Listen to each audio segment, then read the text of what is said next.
साहित्याच्या पारावर भाग 23 या अक्षर साप्ताहिक मैफलीत तुम्हा सर्व रसिक वाचकांचे मनपूर्वक स्वागत। कार्यक्रमाला सुरुवात करण्यापूर्वी एक सूचना आपल्याला देऊन ठेवते। याच कार्यक्रमाच्या मध्यंतरामध्ये आपण जाणून घेणार आहोत दिवाळीच्या निमित्तानं ग्रंथालीने दिवाळी अंकांच्या आपल्यासाठी आणलेल्या काही विशेष योजना। आज साहित्याच्या पारावर आपल्याकडे संवाद साधण्यासाठी आलेले आहेत ज्येष्ठ कथाकार आणि कादंबरीकार डॉक्टर राजन गवस। निमित्त आहे बळीचा। दुसरे कवी साहित्याच्या पारावर आलेले आहेत श्री सुशील कुमार शिंदे। निमित्त आहे काव्यसंग्रह शहर आत्महत्या करायचं म्हणतंय। या दोन्ही साहित्यकृतींच्या निमित्तानं वाचक म्हणून आपल्या ह्या कार्यक्रमात सहभागी झालेले आहेत समीक्षक आणि लेखक डॉक्टर प्रभाकर देसाई आणि संपादक समीक्षक आणि लेखक डॉक्टर राहुल पाटील। आज साहित्याच्या पारावर आपल्यासमोर मनोगत व्यक्त करत आहेत सुप्रसिद्ध कथाकार कादंबरीकार डॉक्टर राजन गवस। निमित्त आहे बळीचा। बळीचा या कादंबरीला अनेक आरंभ असले तरी सुद्धा एकच एक शेवट या कादंबरीमध्ये नाही।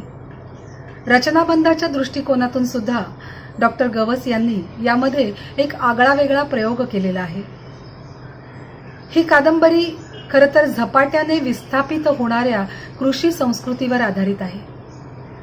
डॉक्टर गवस यांनी अशा आशयघन सशक्त आणि सामाजिक विषयाला वाचा फोडणाऱ्या अनेक कादंबऱ्या लिहिलेल्या आहेत। भंडारभोग आणि चौंडक या त्यांच्या जोगतिणी आणि जोगते देवदासी यांच्यावर आधारित असलेल्या दोन कादंबऱ्या। या दोन्ही कादंबऱ्यांवर आधारित बहुचर्चित राष्ट्रीय पारितोषिक विजेता चित्रपट म्हणजे अर्थातच जोगवा।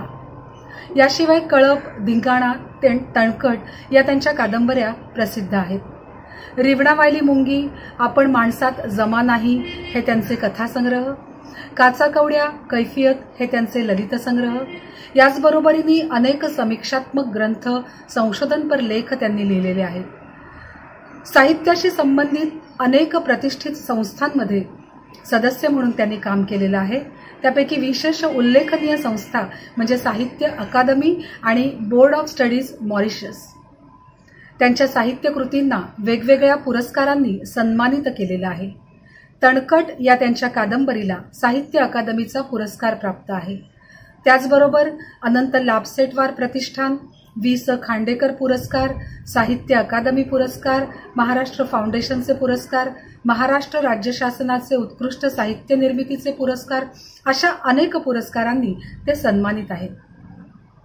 आज त्यांच्या या पुस्तकावर वाचक म्हणून आपली प्रतिक्रिया नोंदवलेली आहे पुणे विद्यापीठाचे मराठी विभागाचे विभाग प्रमुख डॉक्टर प्रभाकर देसाई। 3 पुस्तकं ज्यांच्या नावावर जमा आहेत। त्याशिवाय समीक्षक अनुवादक आणि लेखक म्हणून ते कार्यरत आहेत। आपण आता ऐकूयात डॉक्टर राजन गवस आणि डॉक्टर प्रभाकर देसाई यांना।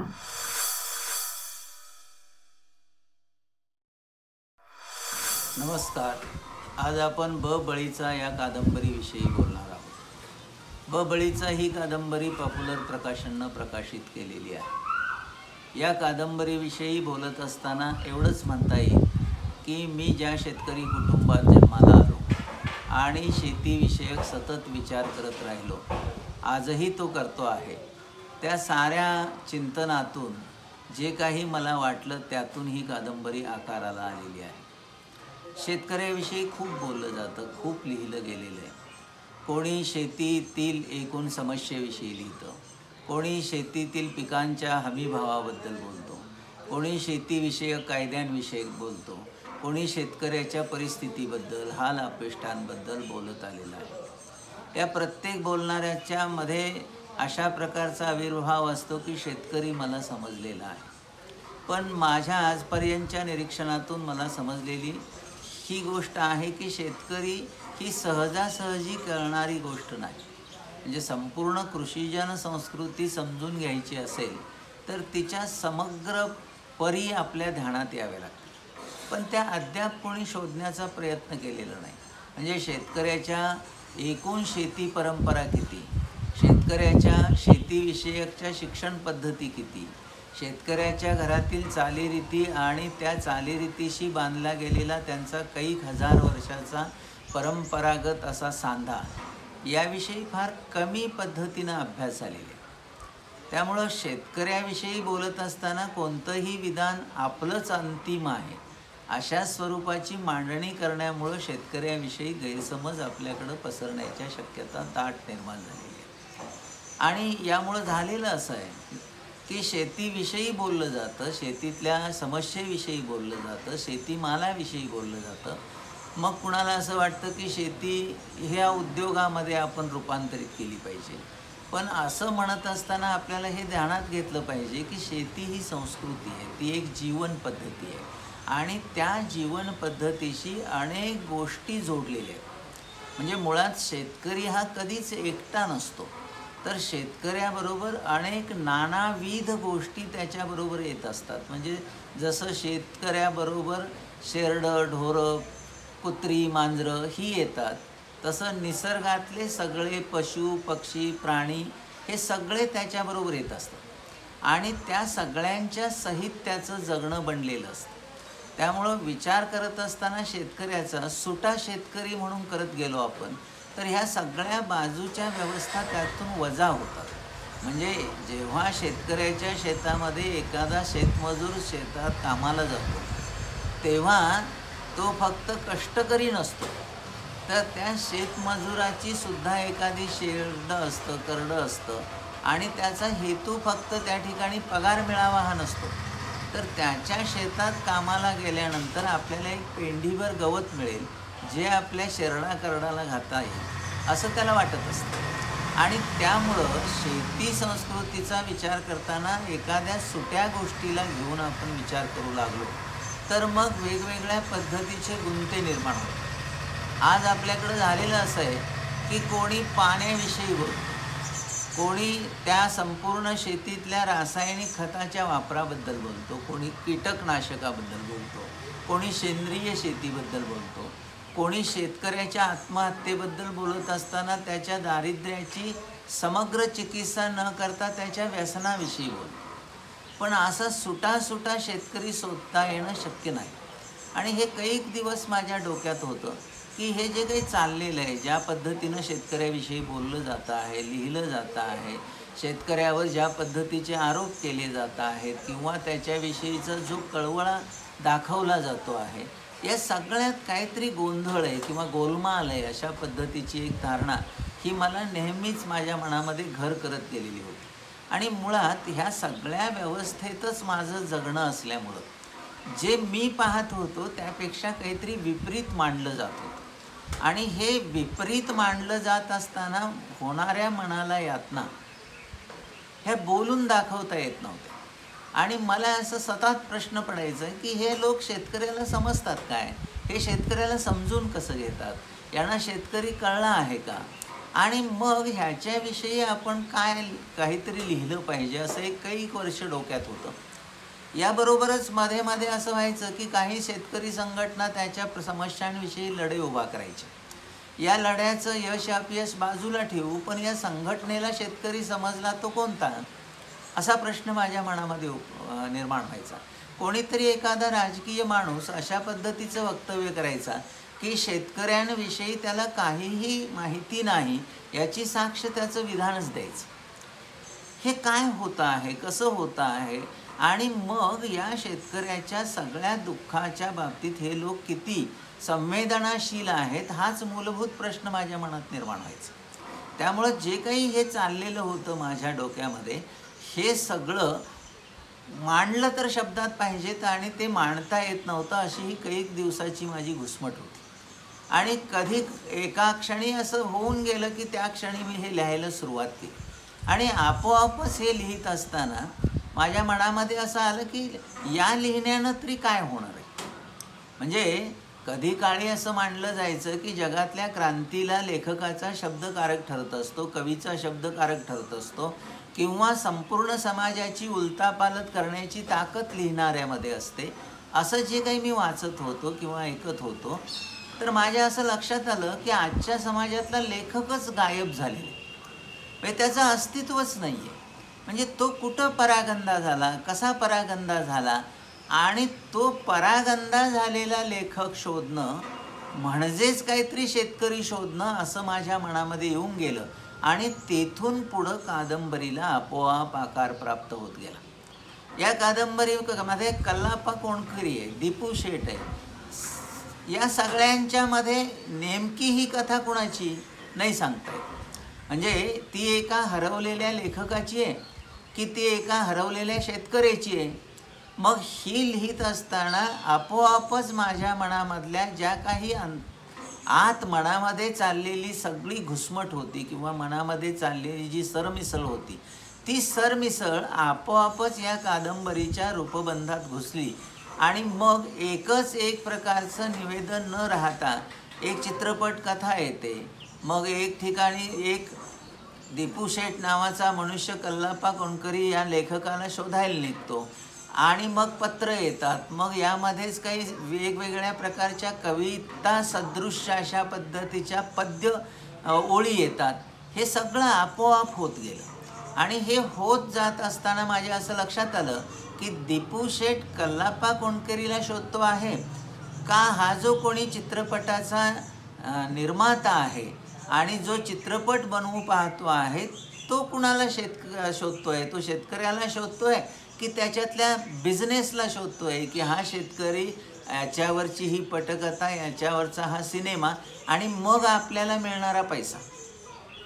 म्हणजे काय शोधतंय कोण शेतकऱ्यामध्ये, अशा प्रकारची गुंतागुंत जी होती ती गुंतागुंत या कादंबरीमध्ये आपोआपच येत गेली.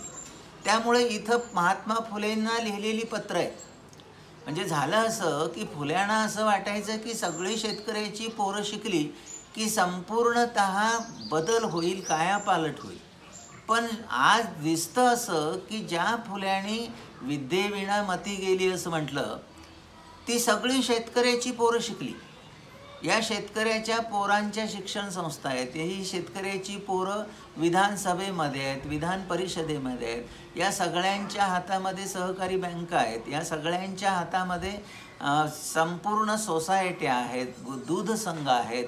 म्हणजे जी आजची व्यवस्था आहे ती प्रत्येक व्यवस्था शेतकऱ्याच्या पोरांच्या हातात आहे. पण त्यापेक्षा सर्वाधिक महत्त्वाची गोष्ट ही शिकलेली शेतकऱ्याची पोरं शेतकऱ्याचा घात करत आहेत.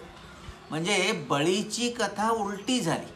म्हणजे वामनानं बळीचा पाताळात वामनाला ढकललं अशी जी कथा आपण ऐकतो, आता ही बळीची पोरच बळीला पाताळात ढकलत आहेत की काय असा प्रश्न निर्माण झाला. आणि त्या प्रश्नाचं उत्तर शोधण्यासाठीची ही संपूर्ण रचना या कादंबरीतून आकाराला आली.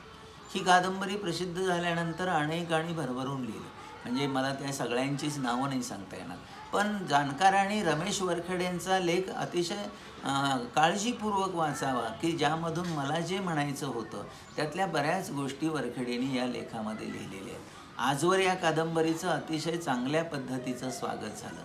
आपणही ही कादंबरी मिळवाल, वाचाल आणि आपल्या मनातली प्रतिक्रिया मला कळवाल अशी आशा आहे.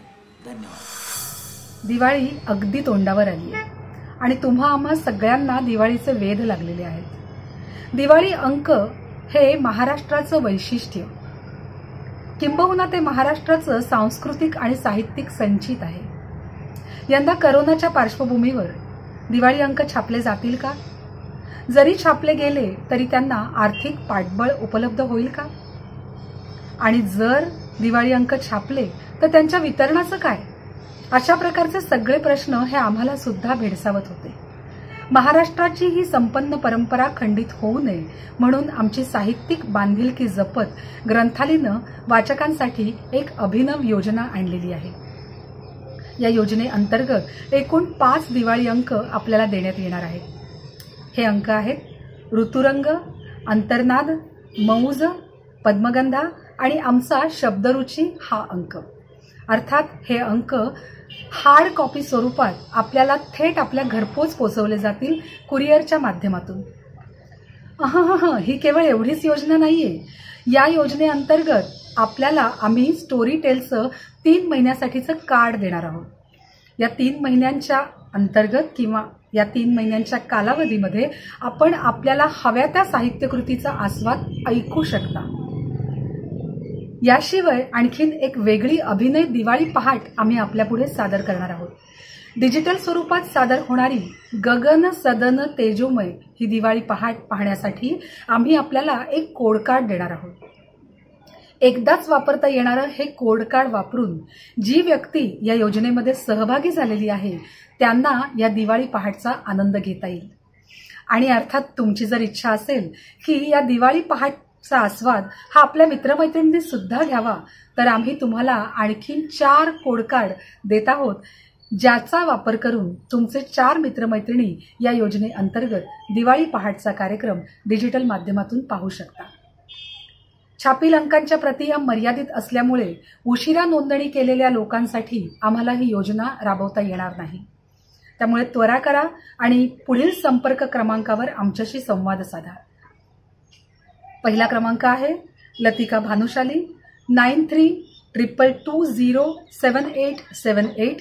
दुसरा क्रमांक आहे धनश्री धारप 9223466860 आणि ग्रंथाली कार्यालयाचा संपर्क क्रमांक आहे 0222421650। ही योजना फक्त महाराष्ट्रापुरताच मर्यादित आहे आणि मुंबईच्या बाहेर राहणाऱ्या लोकांना मात्र टपाल खर्चासाठी जास्तीचे 100 रुपये मोजावे लागणार आहे। म्हणजे थोडक्यात तुम्हाला 1000 रुपयांमध्ये आम्ही 5 दिवाळी अंक हार्ड कॉपीच्या स्वरूपात देत आहोत। स्टोरी टेलचं 3 महिन्यांचं कार्ड आम्ही देत आहोत, ज्या आधारे आपण आपल्याला हव्या त्या साहित्यकृती ऐकू शकणार आणि त्याचबरोबर दिवाळी पहाटचा गगन सदन तेजोमय हा साहित्यिक नजराणा आणि सांस्कृतिक नजराणा आम्ही तुम्हाला देत आहोत। या सगळ्याची किंमत आहे फक्त आणि फक्त 1000 रुपये। संपर्कासाठी पुन्हा एकदा क्रमांक सांगतेय 9322207878 9223466860 02224216050। जरूर आमच्या या योजनेचा आस्वाद घ्या। बळीचा ही कादंबरी कृषीजन संस्कृती जगणाऱ्या लेखकाचे आहे। राजन गवस हे माणसांच्या गल्लीत घर बांधून राहणारे लेखक आहेत। गवसांचे एकूण साहित्य हे कृषीजन संस्कृतीचा गोतावळा सर्व बारदानांसह मांडणार आहे। गवसांची कथात्मक दृष्टी अभिजनांचा चष्मा वापरत नाही, उलट ते अभिजनांच्या अशा चष्म्याची आणि डोळ्यांची तपासणी फेर तपासणी करते। बळीमध्ये ही तपासणी अधिक धारदार आहे। कृषी संस्कृतीतील सर्व आयुधांसह ही तपासणी धार पकडते। कृषी संस्कृतीत वाढलेल्या पण पांढरपेशा झालेल्या नोकरदारांना आणि अशा गर्दीत बसलेल्या सर्वांनाच गवस कृषी संस्कृतीच्या पाळामुळांची धुरी देतात। ही धुरी अत्यावश्यक आहे। बळीचा या कादंबरीचा नायक म्हटला तर कल्लापा कोणकेरी आहे आणि म्हटले तर आपण सर्वच जण। आपणही कधी काळी कल्लापा कोणकेरी होतो, पण आपले व्यवस्थीकरण झाले, आपण चतुर झालो आणि खरं म्हणजे आपण याच्यातनं आपली बाजू सोडून घेतली। कल्लापाचं तसं होत नाही, तो त्याचे सत्व टिकवतो। खरं तर या कादंबरीतील सर्वच लहान मोठ्या व्यक्तिरेखा आपल्या वागण्या बोलण्यातूनही स्वतःचं बिंब प्रतिबिंब वाचकालाच डोकावून पाहायला घशी पाडतात। कल्लापा कोणकेरी, दीपू शेठ, चित्रपट समितीतला आडव्याप्पा, झिंगारू दारूवाला, आबा नरसाळे, भिंगारकर, बुचड्या, दानवडे, दीपू शेठ किंवा कोणकेरीची बायको, या सर्वांचा अख्खा गोतावळाच खरं तर सुटेपणाने पाहता येत नाही। खरं तर हे सर्व सुटे नाहीतच, यांची जगणी अनेक प्रकारांनी एकमेकांना छेदतात। गावगाडा असाच असतो। कर्नाटक, महाराष्ट्र सीमाप्रांत आणि लगतच्या सुदीर प्रदेशातील गावं, तिथल्या भानगडी, शहरीकरणाची दृश्यरूपं आणि या सर्वात फसली जाणारी आणि फसवणारी माणसं इथं आहेत। हीच गोष्ट बळीचं केंद्र आहे। आपणच वामन झालो आहोत हे फुल्यांच्या मितकभंजनाचं परिमाण एकीकडं आणि दुसरीकडं आपल्या वैचारिक व ज्ञानपरंपरेतील फोलपणा किंवा अव्याप्तपणा असे दमायला लावणारं खूप या कादंबरीत आहे। दम लागणे हीच वाचक म्हणून निरोगीपणाची लक्षणे आहेत, त्यासाठीच तर ही कादंबरी वाचली पाहिजेत। खरे तर भाषा व वृत्ती व तरेवाईकपणाचे सर्वच नमुने एकमेकांमध्ये या कादंबरीत मिसळतात। पात्रांचं प्रथमपुरुषी निवेदन, डायरीतली पानं, नोंदी, चित्रपट संहितेतील दृश्य, पत्र असा कोलाज या कादंबरीत आहे, पण तो भ्रममूलक नाही। ॲब्सर्ड नाही. हा कोलाज आशय घन आहे, आशय संपन्न आहे. कृषी संस्कृतीत राहणाऱ्या, राबणाऱ्या, पिचलेल्या शेतकऱ्यांचा, कष्टकऱ्यांचा पोत या कोलाजात आहे. ही कोलाजी गुंतवळ म्हटली तर सोडवता येते, नाहीतर सोंग घेऊन आपल्याच लोकांचं शोषण करत ती वाढवता येते. हा गुंता उत्तरोत्तर अधिक प्रखर होत जातो या कादंबरीत. आयुष्यातला पहिला वाहिला काव्यसंग्रह आणि त्याला चक्क साहित्य अकादमीचा युवा पारितोषिक हा सन्मान प्राप्त होणं, हा भाग्योदय ज्यांच्या नशिबात होता ते कवी आहेत श्री सुशीलकुमार शिंदे. काव्यसंग्रह आहे शहर आत्महत्या करायचं म्हणतंय. मुंबई, कलकत्ता, मद्रास यांसारखी बकाल आणि मृत होत जाणारी शहरं, या शहरांमध्ये 3 भागांमध्ये विभागला गेलेला समाज, एकतर टोलेजंग इमारतींमध्ये उतू जाणारी श्रीमंती, बस आणि ट्रेनच्या दांड्याला लोंबकळत जीवन प्रवास करणारा मध्यमवर्गीय समाज, आणि झोपडपट्ट्या आणि रेल्वेच्या वळचणीला कसंबसं जीवन जगणारा एक उपेक्षित समाज. हे भयान वास्तव सुशीलकुमार शिंदे यांच्या संवेदनशील मनाने टिपलं आणि आकाराला आलेला काव्यसंग्रह म्हणजे शहर आत्महत्या करायचं म्हणतंय. या काव्यसंग्रहाच्या निमित्ताने सुशीलकुमार शिंदे आपल्यापुढे व्यक्त होत आहेत. कृषी व्यवस्थापन या क्षेत्रातली पदवी आणि पदव्युत्तर पदवी त्यांनी प्राप्त केलेली आहे. गोदरेज समूहात मार्केटिंग कम्युनिकेशनमध्ये ते जवळजवळ 6 वर्ष व्यवस्थापक म्हणून काम करत होते. ड्यू डेलिजन्स पीपल परसेप्शन या संदर्भात काम करणारी द ट्रेलेमा नावाची संस्था आहे, त्यात सध्या ते कार्यरत आहेत. आणि त्यांच्या या काव्यसंग्रहावर आपलं मनोगत आणि आपली प्रतिक्रिया व्यक्त करत आहेत डॉक्टर राहुल पाटील. भोवताल हा त्यांचा लेखसंग्रह. पुणे विद्यापीठाच्या सुवर्ण पदकाचे ते मानकरी आणि त्याचबरोबर समीक्षक आणि संपादक या भूमिकेमधून नेहमी वावरतात. आता आपण ऐकूयात सुशीलकुमार शिंदे आणि डॉक्टर राहुल पाटील यांना.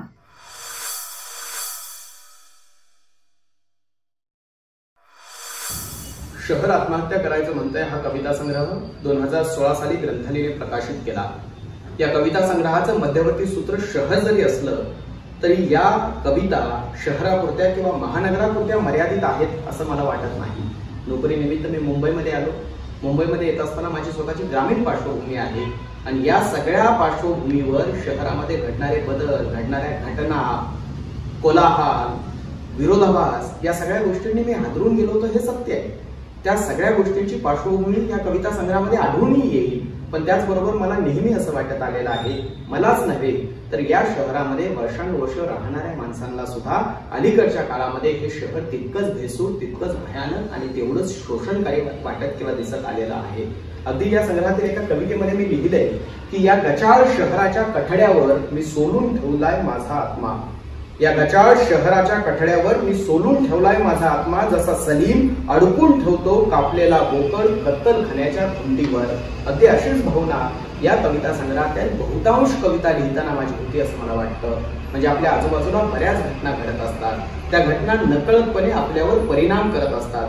म्हणजे या शहरापासून हजारो किलोमीटर दूर असलेल्या एका विदर्भातल्या कोण्यातरी छोट्या गावामध्ये एखादा शेतकरी आत्महत्या करतो आणि तो वर्तमानपत्राच्या बातमीतून आपल्यापर्यंत पोहोचतो. किंवा आपला कसलाही संबंध नसलेल्या एखाद्या गिरणीमधल्या एखाद्या गिरणी कामगाराचं काम जातं किंवा त्या ठिकाणी पिकाच्या बाबतीत काहीतरी चुकीचं घडतं. आजूबाजूला अशा कितीतरी घटना आपल्याला दिसायला लागतील. त्या सांस्कृतिक स्तरावर घडतात, त्या धार्मिक स्तरावर घडतात. म्हणजे ज्या काळामध्ये मी तुमच्याशी संवाद साधतोय त्या कोरोनाच्या पार्श्वभूमीवर तुमच्याशी बोलत असताना अगदी काही महिन्यांच्या अंतरावर हजारो लाखो कामगारांना या मुंबईमधूनच नव्हे तर भारताच्या बहुतांश शहरांमधून फोर्सफुली मायग्रेट व्हावं लागलं. म्हणजे कदाचित भारताच्या किंवा जगाच्या इतिहासातलं हे सर्वात मोठं कामगारांचं फोर्सफुली झालेलं मायग्रेशन असेल. या सर्व पार्श्वभूमीवर घडणाऱ्या घटना आपला पाठलाग करत आपल्या सोबत येतात. कळत नकळत त्याचा परिणाम आपल्यावर उमटायला लागतो आणि मग संवेदनशील मनातून आपण त्याला ज्या पद्धतीने रिस्पॉन्ड करायचा प्रयत्न करतो त्या रिस्पॉन्ड मधून कविता निर्माण होते किंवा कविता निर्माण होण्याची शक्यता तयार होते असं मला वाटतं.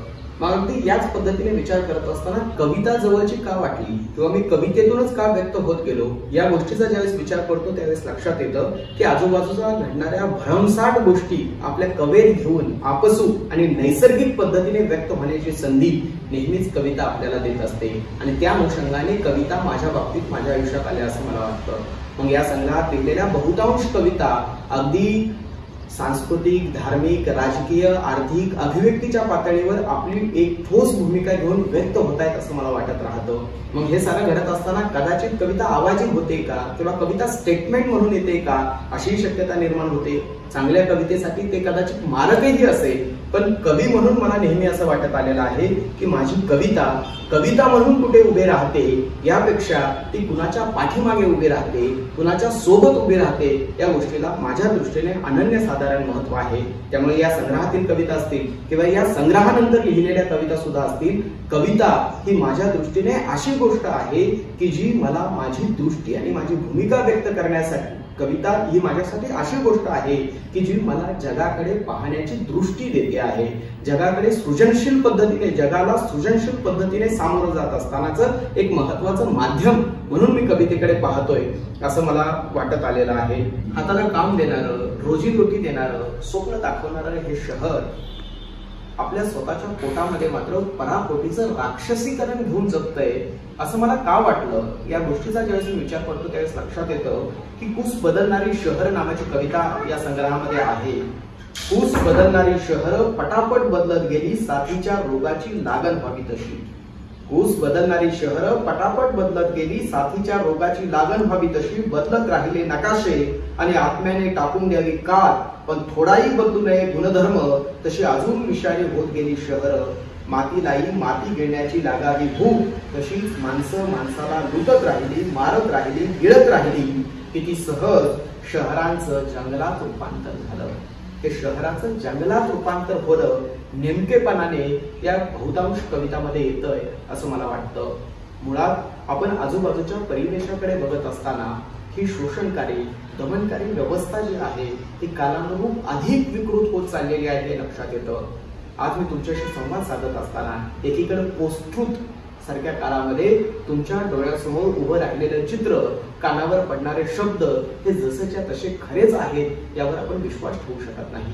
एखादा लेखक, टेलिव्हिजनच्या स्क्रीनवर दिसणारा अँकर किंवा रायटर, तो रायटर आहे की प्रोपगंडा पसरवणारा प्रोपगंडिस्ट आहे यामधलाही आपण भेदाभेद करू शकत नाही. अशा काळामध्ये आपण राहत असताना मुळातच आवाज नसलेल्या समूहाच्या पाठीमागे त्या समूहाचा आवाज होण्याची शक्यता कविता निर्माण करते का, त्या समूहाचा ते आवाज बनते आहे का, ही गोष्ट माझ्यासाठी महत्वाची आहे. म्हणूनच मला वाटतं की या संग्रहामध्ये ओळ आहे की कुठल्याही काळी मुके राहण्याचा गुन्हा गंभीरच असतो. हा संग्रह प्रकाशित झाल्यानंतर वाचकांनी दिलेल्या प्रतिक्रिया निश्चितच आनंदकारक होत्या, माझा उत्साह वाढवणाऱ्या होत्या. आपल्याला मोठ्या वाटणाऱ्या, आवडणाऱ्या साहित्यिकांनी जर कौतुकाची थाप टाकली तर निश्चितच ते आनंददायक असतं. पण त्यासोबतच या कवितेचा विचारविश्व असलेल्या किंवा माझ्या स्वतःच्या विचारविश्वाचा भाग असलेला सामान्य माणूस जो या कवितेमध्ये आहे तो काय विचार करतो हे नेहमीच माझ्यासाठी औत्सुक्याचं राहिलंय. पण 2016 ते 20 या वर्षांचा जर विचार केला तर लक्षात येतं की आपण ज्यांच्यासाठी कविता लिहिल्या त्या लोकांपर्यंत या कविता पोहोचतही नाही. आणि ज्यांच्या विरोधात आपण लिहिलंय असं आपल्याला वाटतं किंवा ज्या व्यवस्थेच्या विरोधात आपण लिहितोय असं आपल्याला वाटतं त्या व्यवस्थेला याची फारशी दखलही घेऊ वाटत नाही, ही वस्तुस्थिती आहे. पण असं असलं तरी सुद्धा आपण आपल्या पद्धतीने लिहित असतो, आपली गोष्ट आपल्या पद्धतीने आपण सांगायचा प्रयत्न करतो. सुरुवातीच्या काळामध्ये लिहिलेल्या कविता ह्या कविता आहेत का याविषयी सुद्धा मी साशंक होतो. म्हणजे त्या संग्रहामध्ये मी लिहिलेच की कागदावर उतरले ते निवळ शब्द नव्हतेच कधी, ती आदिम वर्षांची घुसमट सांडत गेली अक्षरातून सहजपणे. तसं पाहिलं तर प्रत्येक पिढीच्या वाटेला काही भोग, काही संघर्ष आलेले असतात, काही आव्हानं त्यांच्या समोर असतात. मग आजच्या पिढीचा आपण ज्यावेळेस विचार करतो त्यावेळेस खूप वेगळी आव्हानं या पिढीसमोर आलेली आपल्याला दिसतील. विशेषतः भौतिक सुखसोयी एकीकडे वाढलेल्या आहेत, पण माणूस आपलं जे सहज जगणं आहे ते विसरून गेलेलं आहे. एकीकडे पैसा आपण कमावलेला आहे, पण नातेसंबंधामधला दुरावा जो आहे तो दुसरीकडे वाढतो आहे. एकीकडं आपली मुलं इंग्लिश माध्यमामध्ये किंवा मोठमोठ्या शाळांमध्ये शिकता आहेत, पण संस्कार देणारे आजी बाबा त्यांच्यापासून दूर गेलेले आहेत. एक मानसिक ताणतणाव, अति ताणतणाव घेऊन आजची पिढी संघर्ष करते आहे. आणि मग या पिढीचं प्रतिनिधित्व करणारा हा कवी आहे. साधारण वयाच्या 30 मधला कवी ग्रामीण भागातून शिक्षणाच्या निमित्तानं पुण्यात येतो, नोकरीच्या निमित्तानं मुंबईला येतो. अशा विचार करणाऱ्या तरुणाच्या दृष्टिकोनातून शहर कसं आहे याचं चित्रण म्हणजे शहर आत्महत्या करायचं म्हणतंय हा संग्रह आहे. मित्रहो, शहर म्हणजे चकचकीत रस्ते किंवा उंच उंच इमारती एवढंच मर्यादित नसून शहर म्हणजे बकाल पडलेल्या वस्त्या आहेत, अस्ताव्यस्त पडलेल्या वाढलेल्या झोपडपट्ट्या आहेत, रस्त्याच्या कडेवर कुठेतरी फुटपाथवर जगणारी लाखो कुटुंब म्हणजे सुद्धा शहर आहे, हे सांगण्याचा प्रयत्न कवी या संग्रहातून करतो आहे. समूहाच्या काही व्यथा असतात, वेदना असतात, त्या मांडण्याचा प्रयत्न कवी करतो. मग या कवीवर कुणाचा प्रभाव आहे का, तर तो साहजिक आहे. पण आपल्याकडे एक काय झालेलं आहे की आपण एखाद्या कवीच्या मांडणीमध्ये काही साम्य आहेत का हे शोधत जातो आणि पूर्व परंपरेतील कवींशी त्याचं नातं जोडून मोकळे होऊन जातो. सुशील कुमारच्या बाबतीत विचार केला तर नामदेव ढसाळ असतील, नारायण सुर्वे असतील किंवा अरुण काळे असतील, त्याच पद्धतीनं पाब्लो नेरुदा जे आहेत ते आहे, किंवा पाकिस्तानी कथालेखक सआदत हसन मंटो आहे, यांचा प्रभाव काही अंशी या कवीवर आहे. उधळलेली बहुसांस्कृतिकता जी आहे ती त्याला दिसत राहते. दुसरीकडं हरवलेलं जे समाजभान आहे ते दिसत राहतं आणि ही परिस्थिती पाहिल्यावर कवी अस्वस्थ होतो आणि शहराचं वैविध्यपूर्ण चित्रण या संग्रहामध्ये मांडतो.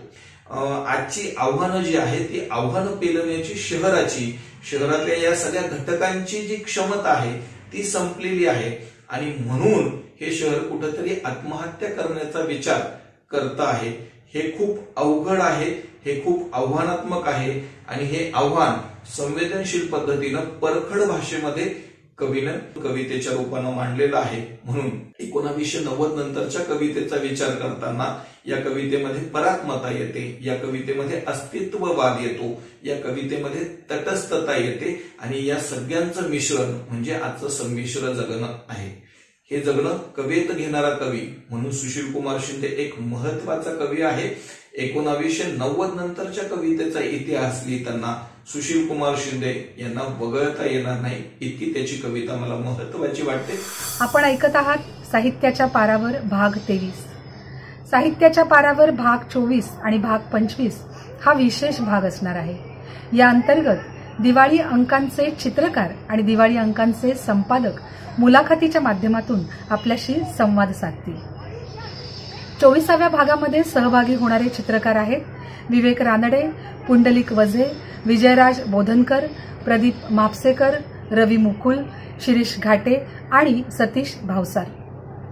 25व्या भागामध्ये सहभागी होणारे संपादक आहेत अंतर्नाथचे श्री भानू काळे, शब्दालयाच्या श्रीमती सुमती लांडे, दीपावलीचे श्री अशोक कोठावळे, ऋतुरंगचे श्री अरुण शेवते, पद्मगंधाचे श्री अरुण जाखडे, मौजच्या संपादिका श्रीमती मोनिका गजेंद्र गडकर आणि शब्दरुचीचे संपादक आल्हाद गोडभोले या सर्वांबरोबर मुलाखतीच्या माध्यमातून दिवाळी अंकांचे अंतरंग आपल्यापुढे उलगडले जाणार आहे. 25 डिसेंबर म्हणजे ग्रंथालीचा वाचक दिन. यंदा डिसेंबरमध्ये 5, 24 आणि 25 अशा 3 दिवसांमध्ये आम्ही वाचक दिन साजरा करत आहोत. नेहमीप्रमाणे याच्यामध्ये प्रकाशन सोहळा तर असेलच, अभिवाचन स्पर्धा या गेल्या काही वर्षांपासून आम्ही सुरू केलेल्या आहेत, त्याचाही अंतर्भाव वाचक दिनामध्ये अर्थातच आहे. याशिवाय जोडीला विज्ञान कथांचं वाचन काही मान्यवरांच्या अभिवाचनातून आपण ऐकणार आहोत. त्याचबरोबर शिल्पनिर्मिती हा एक विशेष कार्यक्रम वाचक दिनी आम्ही सादर करणार आहोत. आमचा डिसेंबरचा अंक जो आहे तो वाचक विशेष अंक आहे आणि त्याचं संपादन करत आहेत नरेंद्र लांजेवार. आमच्या ह्या दिवाळी योजनेमध्ये सहभागी होणारे जे सदस्य आहेत त्यांना आमच्या FBच्या डिजिटल पोर्टलवर काही वेगळे उपक्रम हे आम्ही देणार आहोत. काही कथाकथनांचे कार्यक्रम, काव्य मैफिलींचे कार्यक्रम, त्याचबरोबर गायन आणि तालवाद्यांचे कार्यक्रम आणि शिवाय प्रवास वर्णन आणि साहित्याच्या माध्यमातून होणारे काही कार्यक्रम हे आपण डिजिटल स्वरूपात आमच्या ग्रंथालयाच्या FB पोर्टलवर आणि वैभव महाराष्ट्राच्या या YouTube चॅनलवर आपण पाहू शकणार आहोत. आमच्या दिवाळी योजनेअंतर्गत आपण सहभागी व्हा, भरगच्च सांस्कृतिक आणि साहित्यिक उपक्रमांचा आस्वाद घ्या, दिवाळी अंकांच्या हार्ड कॉपी मिळवा आणि हे सगळं केवळ 1000 रुपयात आपल्यासाठी आम्ही उपलब्ध करून देत आहोत. या योजनेत सहभागी होण्यासाठी आपल्याला फक्त एकच करायचं आहे. आम्ही दिलेल्या संपर्क क्रमांकावर फोन करून आपलं नाव आणि पत्ता हा नोंदवायचा आहे. त्यानंतर आपल्या घरी घरपोच दिवाळी अंक हे कुरिअरच्या माध्यमातून पोहोचले जातील. इतकंच नव्हे तर त्याच्या बरोबरीने स्टोरीटेलचं 3 महिन्याचं मेंबरशिप कार्ड आपल्याला दिलं जाईल आणि ॲडफेस्ट आणि ग्रंथाली यांच्या संयुक्त विद्यमाने साजरा होणाऱ्या दिवाळी पहाट या कार्यक्रमाचा आस्वाद घेण्यासाठी कोड कार्ड पाठवण्याची व्यवस्था कुरिअरच्या माध्यमातून आम्ही करणार आहोत. लवकर त्वरा करा, आम्ही आपली वाट पाहत आहोत. आज साहित्याच्या पारावर आलेल्या दोन्ही साहित्यकारांना साहित्य अकादमीच्या पारितोषिकानं गौरवांकित केलेला आहे. हा दोघांमधला समान दुवा. डॉक्टर राजन गवस आणि सुशील कुमार शिंदे यांनी अत्यंत मनमोकळेपणाने आपली साहित्य निर्मितीची प्रक्रिया आपल्यासमोर मांडली.